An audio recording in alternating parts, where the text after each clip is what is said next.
Hey everybody, this is Greg Moody with KarateBuilt Martial Arts. This is another chapter of our success training. We're going to talk about the KarateBuilt Charter, which is part of what defines the values and what we do at KarateBuilt Martial Arts and what we want to do, not just inside the school, but in the community, which happens to be part of the charter. Last time we talked about the overall values that we have and the values that we care about at KarateBuilt Martial Arts. Now we're going to talk about the first part of the charter, which is on discipline. So this is me, Matt, and Mr. Flees should be joining us pretty soon. And I want to share the charter again with you that KarateBuilt's a highly disciplined martial arts school. That's the first line of our charter. And what that means is that we are putting discipline first. And that gets reflected in how we teach, but also how we operate in the school and how we do everything really from A to Z. So let's talk about discipline and what that means. So discipline, our definition of it is doing what you're supposed to do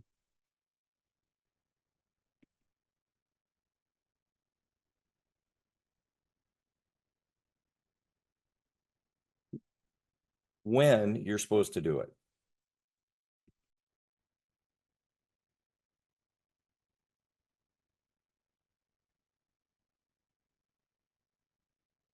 So that's discipline.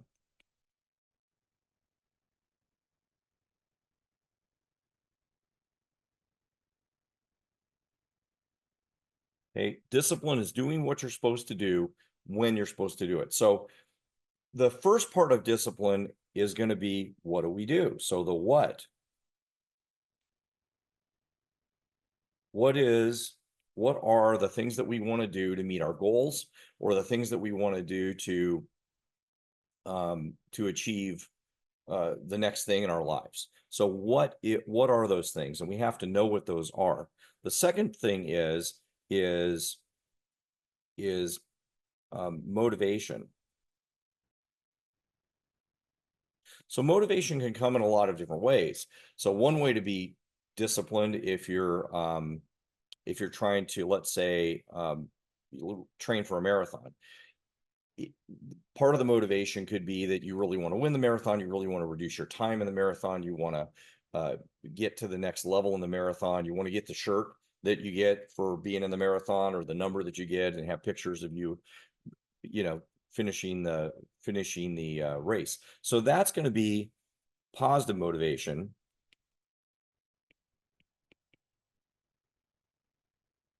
And this all motivation, another word for that would be the why. Like why you want to do what you want to do. So there's positive motivation. There's also negative motivation.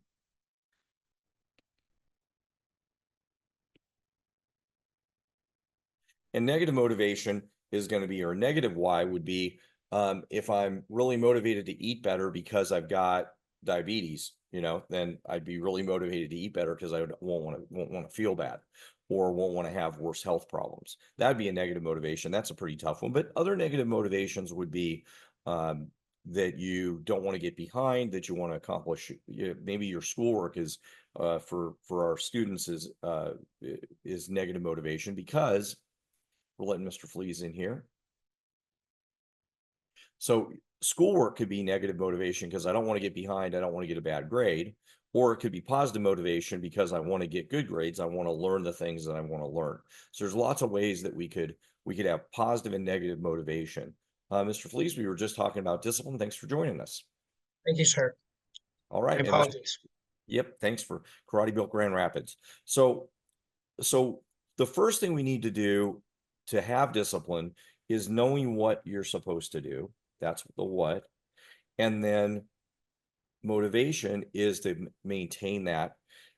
The reason we do it when we're supposed to, the motivation is the reason we do it when we're supposed to do it. Okay, now there's a lot of research on willpower right now, and a lot of times people think that discipline is related to willpower, and willpower is just toughing it out and suffering a little bit, and that's how you that's the definition of discipline. If I'm gonna lose weight. I've just got to be suffering and tough it out and eat less and do things I don't like to do.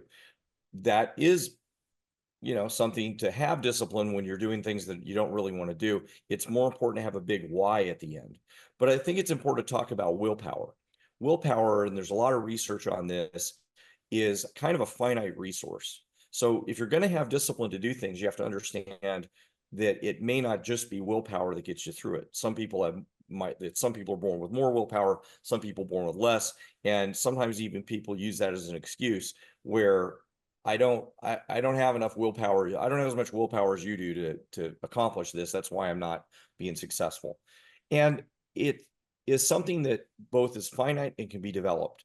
The research experiment that I thought was very interesting was they had two people in two different groups of people in watching a movie, and they left M&Ms by each of the people or each of the groups. In one group, they weren't allowed to eat the M&Ms. They had to wait till afterwards.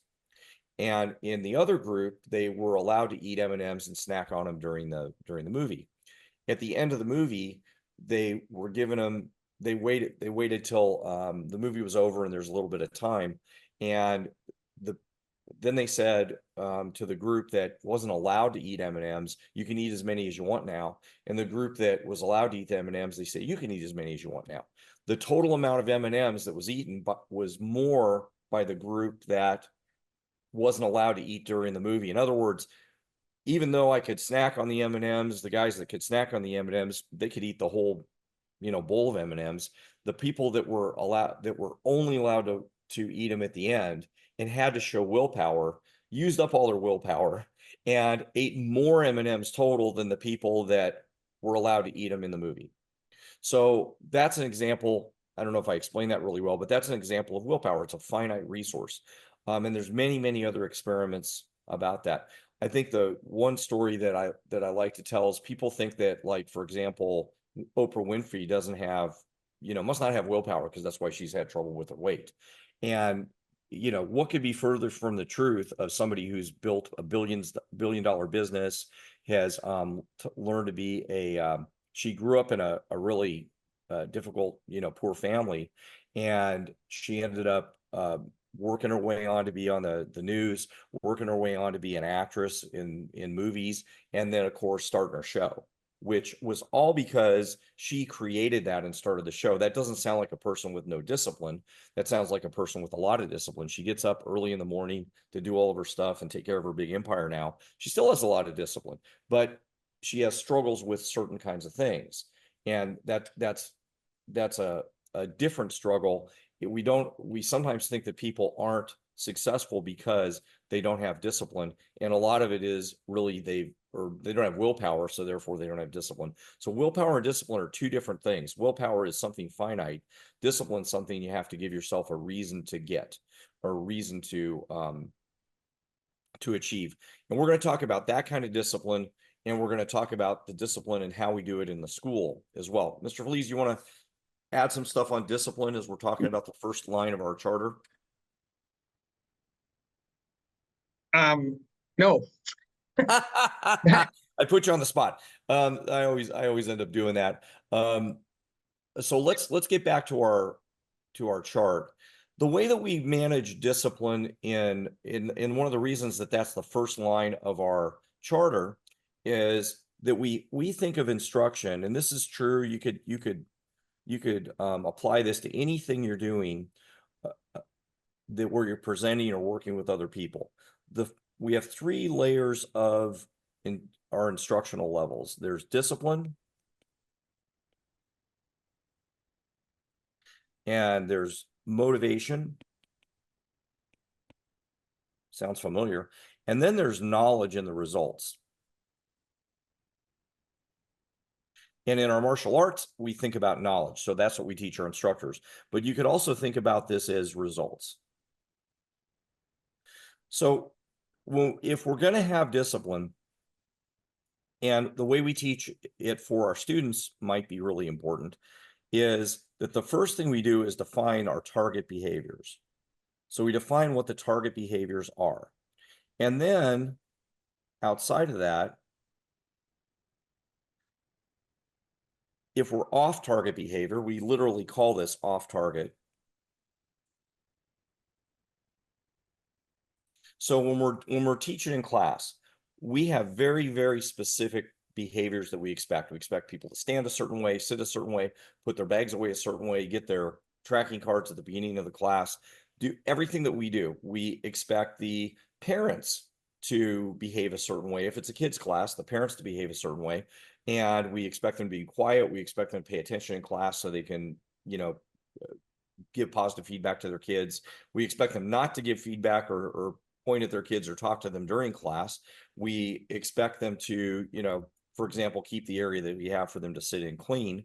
We expect them to be ready to help in class if we want them to participate with their kids. So there's a lot of things that we expect parents to do. With instructors, we expect our instructors to wear their uniform, show up clean and shaved if they're for guys and so on. And we expect them to be on time. We expect them to start class on time and end class on time. So there's a whole list of things.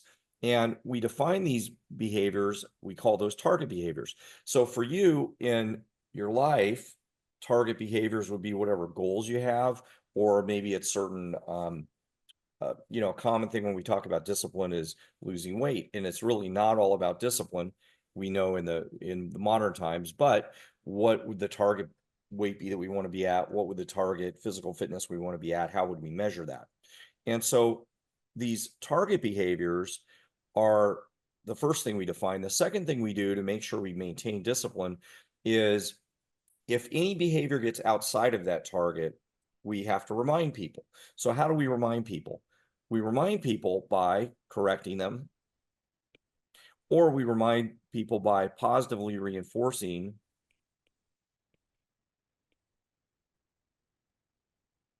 spell that better.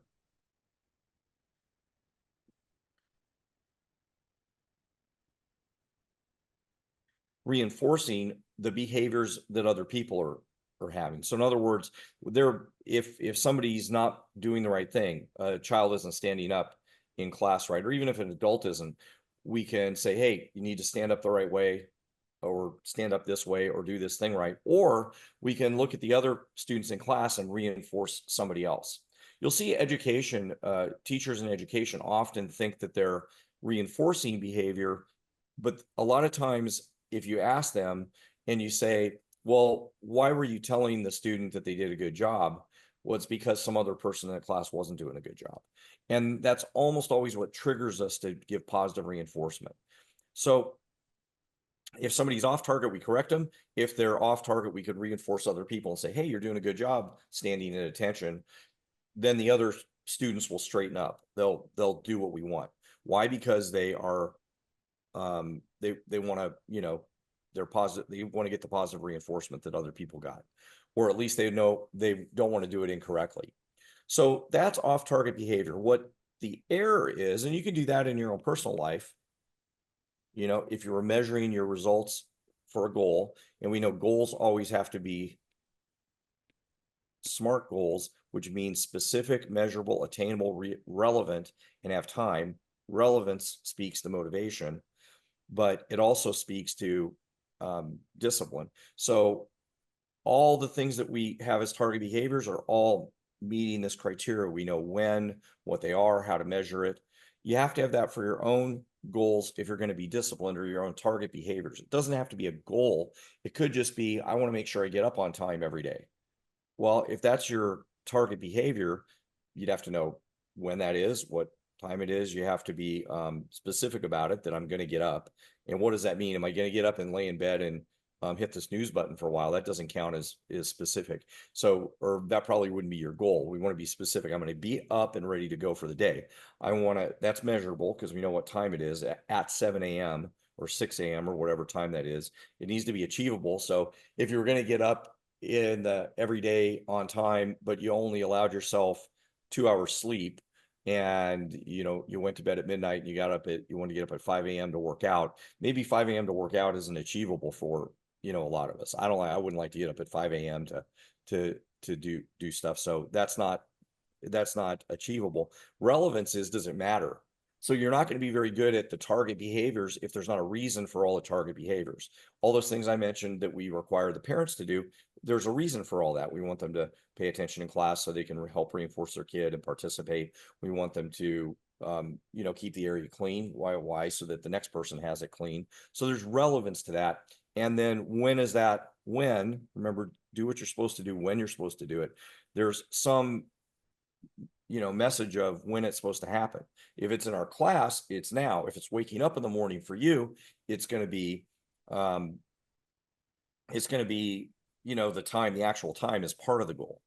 If it was going to be I want to lose 10 pounds, then there'd be it's not going to be very easy to achieve, and you're not going to be able to do it very well or as well unless you had a goal, you had a time frame on the time that you found that you were going to lose weight. So, and then the same thing for off target.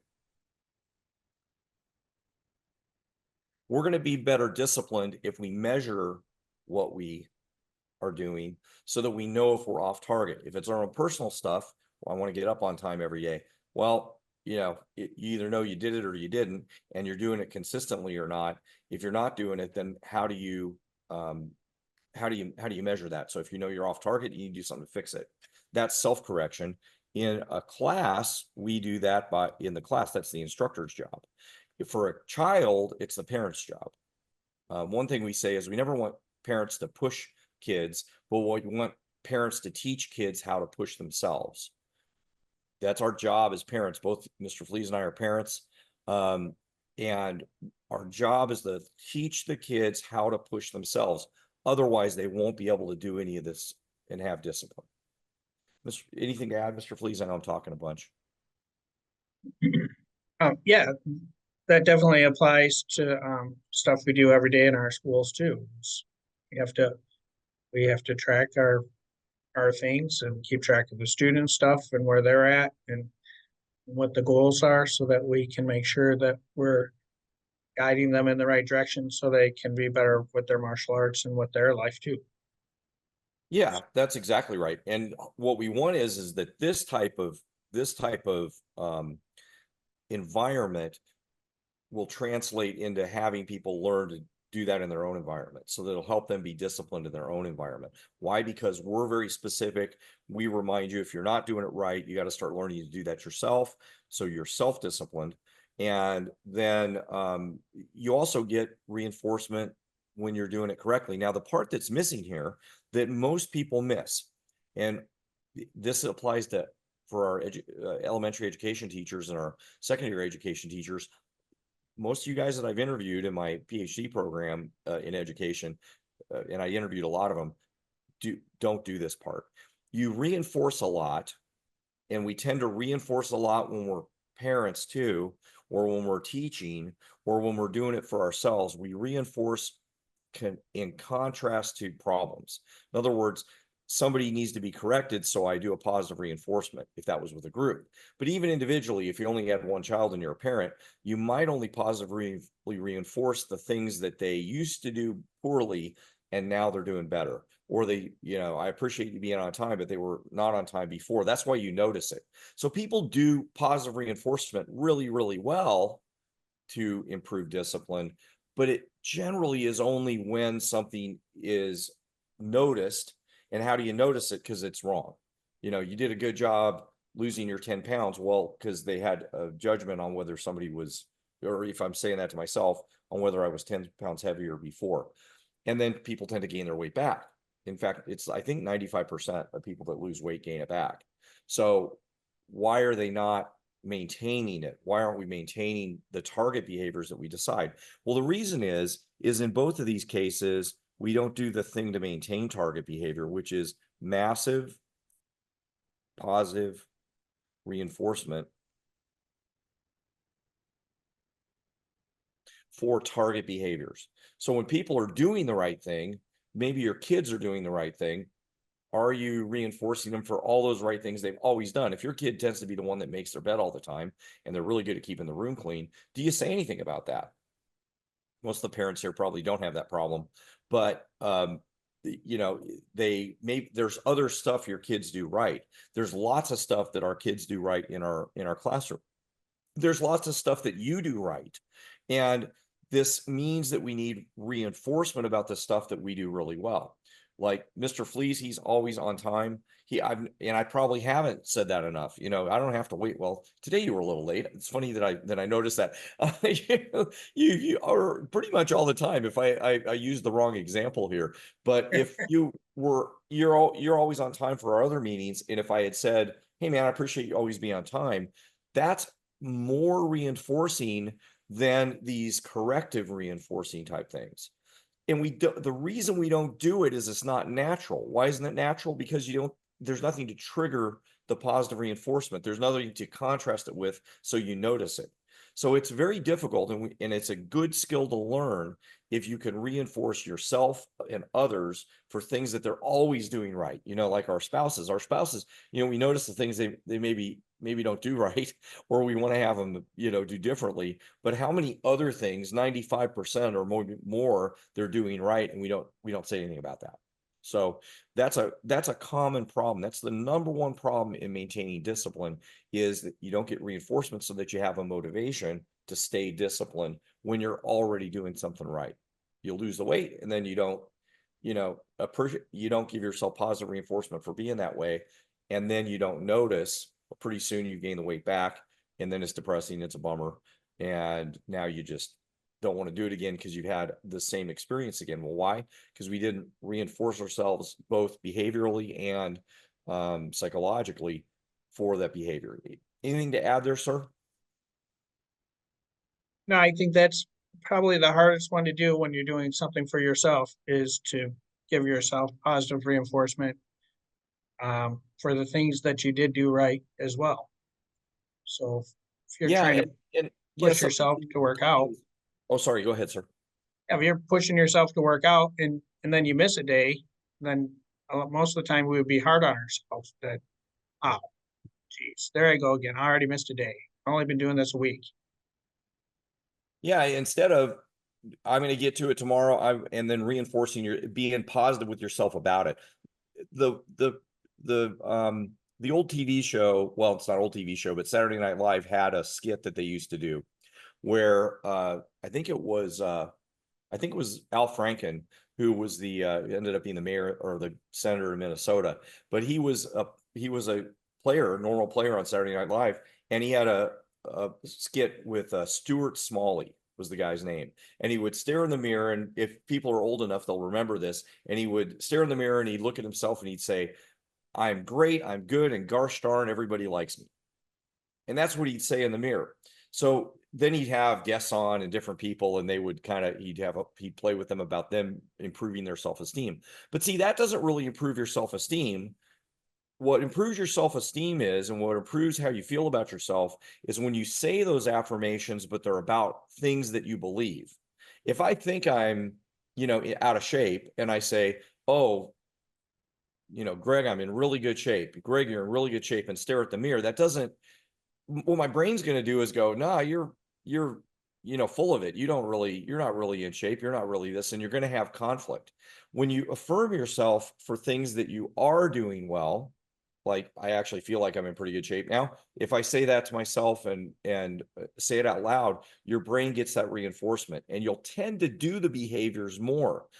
What we learn a lot growing up is that when we are hard on ourselves, no pain, no gain. You gotta, oh, you're weak and you're not doing it.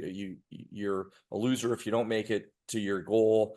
And you say things like that. That's motivating, but it's not nearly as productive as the other one, as you giving yourself positive reinforcement on your way to your goal. We learn that early, that negative reinforcement is a motivator, and it is, but it doesn't. What we know in psychology and in other work is that positive reinforcement is a bigger motivator, and it tends to last longer.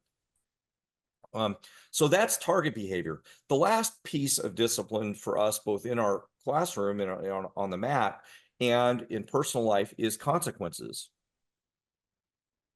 Consequences, and my writing's all over the place there, so you have to bear with it. Consequences when things are outside of a certain boundary. So our example in our school is, if students are off target behavior, but it's very severe. So like they pushed another kid in the class.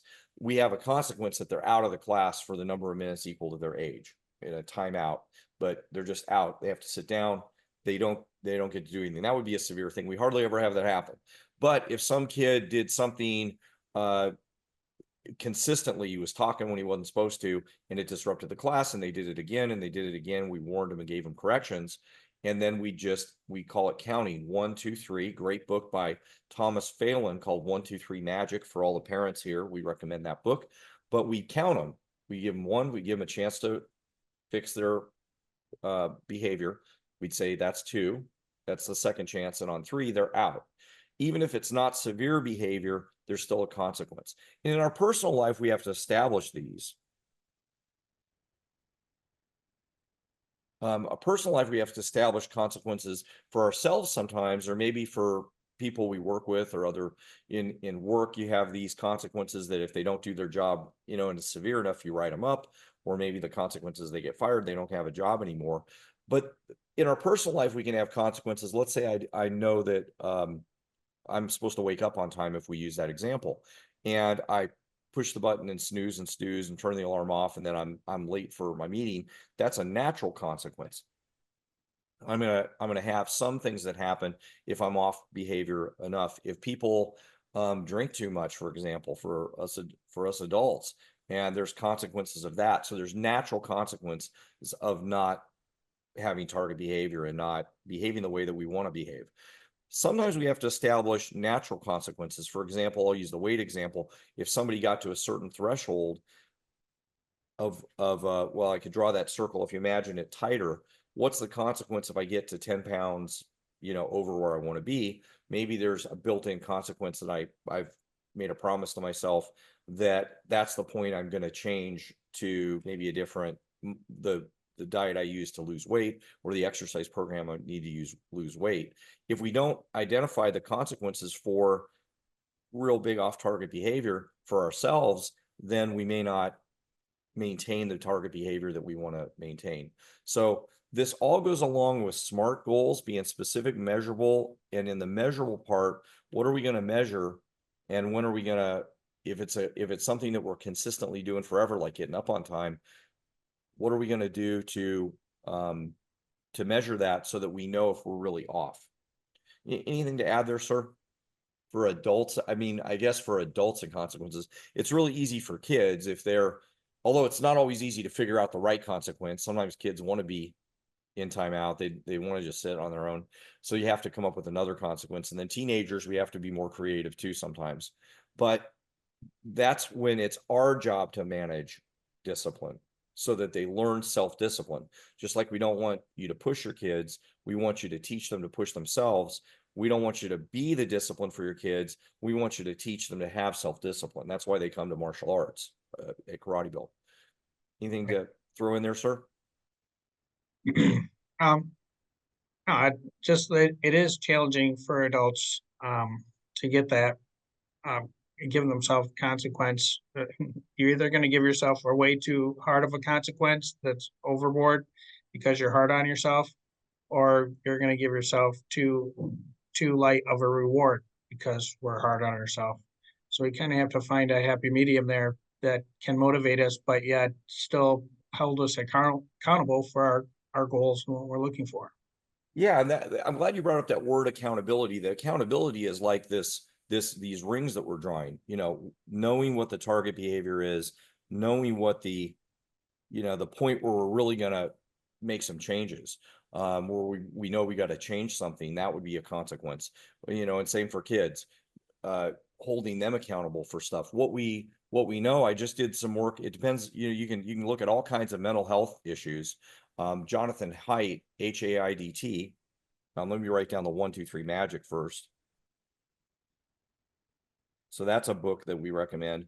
The other author is a guy named Haidt, Haidt, and he's written a lot on the one book that's really important is The Coddling of the American Mind. So how things have changed, so that there's this idea that if I don't, if I, let my kids make their own goals and let them make decisions and let them do stuff, that they're going to develop. And what we know is that there's a lot of potential issues with that. In fact, I'll use the example narcissistic personality disorder. Narcissism gets thrown out all over the place, and people say, oh, they're narcissistic because they don't agree with them. But personality disorders often happen because at the young age they could have trauma, or very often we see kids that in their or adults that have this personality disorder, which is very severe. And their issue was when they were young, they got everything they needed. Their parents, it looked like they were really supportive, and they'd show up at all their sporting events, show up with all their things. But at home, when the kid had issues, sad about something, which is natural, the parents weren't very engaged. And so also the parents in that situation weren't maintaining, didn't give them chores, didn't give them rules, didn't give them discipline to follow. So no wonder the kids, when they're older, are going to have be feeling like everything should be done for them. It's because they didn't learn to do stuff for themselves early. The earlier we can get people to do kids to do stuff for themselves, then the better. When they come to martial arts, they are doing a lot of stuff for themselves. We expect a lot of behavior, even if they're 3 years old, 3 or 4 or 5 years old. That's the earliest time where they can start learning to manage themselves. And we have a lot of expectations for them. What are some of the expectations that you find or people get surprised about, that maybe a parent gets surprised, I can't believe my kid is doing that when I didn't have that expectation? Um, I put you well, on the just spot with like that too. an example of our kids, when they would forget their instrument at home and they would call and ask me to bring it, I brought it to them the first time for free. The next time I put a note on that it was going to cost them $10 for me to bring it back. And the lady in the office was surprised that I did that. Because other parents just bring their homework in, their book bag, whatever they Right. need, and just drop it off. But I wasn't. I didn't want to start that. I didn't want to start that habit. Yeah, so you use some negative reinforcement, the threat of that happening, which is, there's nothing wrong with that. I think that's a great plan. That there was going to be something happening if they didn't manage it themselves. The other thing you mentioned I heard was that parents will carry their book bag, or parents will carry their stuff, or they'll help them check in somewhere or do all that. The kids are capable of doing those things. I mean, if they're Yeah. not capable, I mean, I know a 3-year-old maybe hasn't learned to read yet, so they may not be able to read something they're supposed to identify it, but they can carry their stuff. They can manage sitting in the right place, doing the right thing. If we have high expectations of them, then they learn to have expectations of themselves, and they feel capable. When stuff's done for them, how can they ever develop a feeling that they're capable? I saw one family, it was not at a martial arts event, it was somewhere else, where they were still feeding the kid, handing them food to eat, and the kid was 6 years old. Yeah. And a lot of you might think, well, that's an outlier, that's weird. But we all do that feeding, or we can do that feeding more than we think we need to, or more than we do need to. I started my son working when he was at my martial arts school when he was 12 years old, not because I needed the help, but because it was good for him to learn to be on time, manage stuff. And I wasn't the one doing the management. It was somebody else. So that helped even more, because if you're doing it with your own kid, then sometimes that becomes problematic. But it helped even more because now he got to learn to take orders from somebody, do everything correctly, and get managed like he's gonna have to when he's graduated college and he's doing whatever work he does. He's going to be somebody that doesn't feel oppressed because he has to show up for work on time and he has to be there. The other example I use a lot is I used to wonder why people would complain about so-called millennials, or maybe now it's Gen Z or whatever generation it is, the 20 to 30-year-olds, and say, oh, they're not disciplined, or they're not, they complain and have other kind of negative feedback about them. Well, for many of these kids, they did school, they got the whole summer off, They got 2 weeks at the holidays. They got a spring break. They got a fall break. Then they get their first job. And I don't know about you were in the Coast Guard. I bet you didn't get fall break, spring break, summer all off and everything. My first job when I graduated college was I had 1 week vacation and you had to accrue it. So you had 0 when you started, and it took a whole year to get 1 week. So, and you had 3 sick days. Yeah. The kids now can, and I'm not saying this is wrong, but in school, the kids can be sick pretty much as many days. I think it's like 15 days or so, and then they start getting mad at you at the school. 15 days. So you could being sick 3 days. It doesn't seem like a big deal. Parents might think, well, yeah, but my kid was sick. You have to go into work too. And I'm not saying take your kids to get the other kids infected at school, but be mindful of what the difference is when they get a regular job. They're probably not going to have immediate 4 weeks vacation. And even if they did, that's a lot less than they're used to. So having your kids learn tasks, manage themselves, be responsible for things, and defining these target behaviors is the start. And that's what our values are at KarateBuilt Martial Arts. We expect them to manage themselves. We teach them and then expect them to do it properly. We teach them and expect self-discipline. If they don't do it, then we correct them and we positively reinforce them. Hopefully we're reinforcing them when they're doing all the things we like consistently. Most of our kids are always, let's say, standing up in class correctly. Our job is to be good at remembering to say that's good, that's a positive thing. Anything else to add before we wrap up on discipline, sir? No, sir. I think we got a good start on this.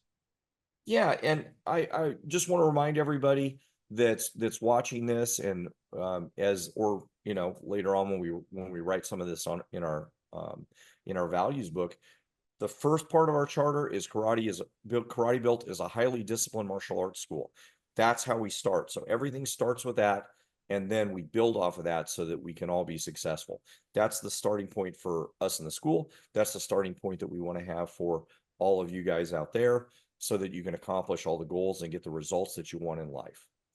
And thanks a lot, Mr. Flees, for being here. I really appreciate it as always, and I look forward to our next one. Yes, sir. Thank you. We'll see you then. Okay, we're gonna stop our recording.